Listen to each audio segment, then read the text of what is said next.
ሰላም ውድ የሀገሬ ልጆች እንዴት ናችሁ? ደህና ናችሁ ወይ? ስራ፣ ጤና፣ ህይወት እንዴት ነው? ሙቀት እንዴት እያደረጋችሁ ነው? አይዟችሁ በርቱ። ወደ ቻናሌ ስትመጡ ሰብስክራይብ፣ ላይክ፣ ሼር፣ ኮመንት ማድረጉን አይርሱ። ቪዲዮ እስከ መጨረሻው በማየት ተባበሩን። ከዚህ በመቀጠል አዲስ ለአረብ ሀገር የሆናችሁ ወይም አዲስ መምጣት ላሰባችሁ ልጆች ነው ይሄ መልእክቴ። ኮንትራት ቤት ስትሰሩ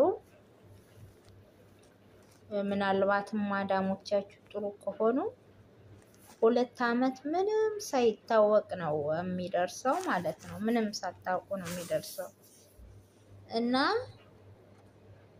2 አመት ብቻ ሰርቼ ወደ ሀገሬ እመለሳለሁ የሚል እቅድ ካላችሁ ማለት ነው ቢያንስ ሀገር ለመግባት የሚያስፈልጋችሁ ነገር ሊኖር ይችላል። ከዚህ ይዛችሁ የምትሄዱት ነገር ማለት ነው። 2 አመት ለ2 አመት መጣችሁ ማለት ነው። ኢትዮጵያ በዚህን ጊዜ ሄዳለሁ ብላችሁ ቢያንስ 1 አመት እያለ የምትሰበስቡትን እቃ ከስር መሰብሰብ አለባችሁ ማለት ነው። ካልሆነ 2 አመት ብላችሁ የመጣችሁት ወደፊት ነው የምትገፉት። ምክንያቱም የምትገዙት እቃ ይሄን ይዤ እሄዳለሁ፣ ይሄን አደርጋለሁ፣ ይሄን አረጋለሁ ስትሉ በቃ ለእናንተ ያላሰባችሁት ወጪ ውስጥ ትገባላችሁ። ከዛ በቃ ብላችሁ እንደገና ደግሞ ኮንትራታችሁን ወደፊት ለማስረዘም ያው ትገደዳላችሁ ማለት ነው። የምትፈልጉት ነገር የሚያዛችሁት ነገር ከሌለ የግዴታ መጨመራችሁ አይቀርምና ቢያንስ መዘጋጀት ያለባቸው ኢትዮጵያ ለመግባት እኔ ያየሁት ነገር ስለሆነ ነው፣ ያጋጠመኝም ነገር ስላለ ነው። 1 አመት ካለ በቃ 1 አመት እያለ ቀጣይ አመት ኢትዮጵያ ሄዳለሁ ካላችሁ ካሁኑ ዝግጅት ማድረግ አለባችሁ። ሌላ አመት አልጨምርም ካላችሁ ማለት ነው። ያኔ ከስር የምትገዙትን እቃ የምትፈልጉትን 1 አመት ከፊት እያለ ማለት ነው ከስር ለእናንተ የሚያስፈልጋችሁን ብቻ ዝም ብሎ ኮተት መሰብሰብ ሳይሆን የሚያስፈልጋችሁን ነገር ብቻ ከስር እየገዛችሁ ሴቭ እያደረጋችሁ ስትሄዱ ኮንትራቱ ያን ያክል ማለት ሙሉ በአንዴ ይገዛሉ የምትሉት ነገር ይቀላል ማለት ነው። ሊቀልላችሁ ይችላል። ለዛ ካሁኑ 1 አመት የግድ በቃ 1 አመት ፊት ለፊት 1 አመት እያለ ከስር ምክንያቱም አመቱ ከደረሰ የምትገዙት ነገር ሙሉ ኮንፊውዝ ልትሆኑ ትችላላችሁ። ይሄን አደርግ የምትይዙትን የምትጨብጡትን ልታጡ ትችላላችሁ።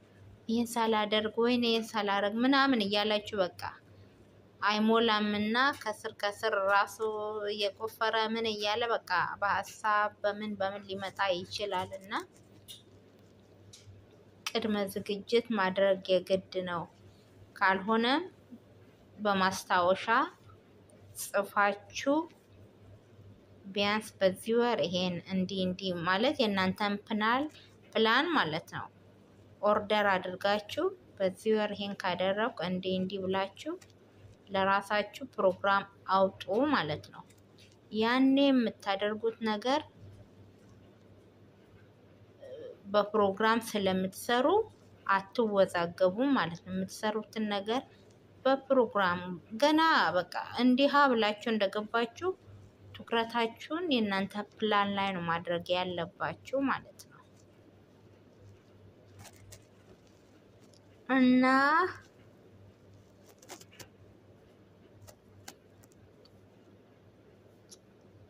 ስትመጡ አትወዛገቡ። ሼም የሚባል ነገር አረብ ሀገር አያስፈልግም። ደፋር ፈጣጣ ሁኑ። ለአረብ የሚያስፈልገው ፈጣጣ መሆን ነው፣ ደፋር መሆን ነው። ሼም የሚባል ነገር አለ ሀገራችን ላይ የያዘ ነገር።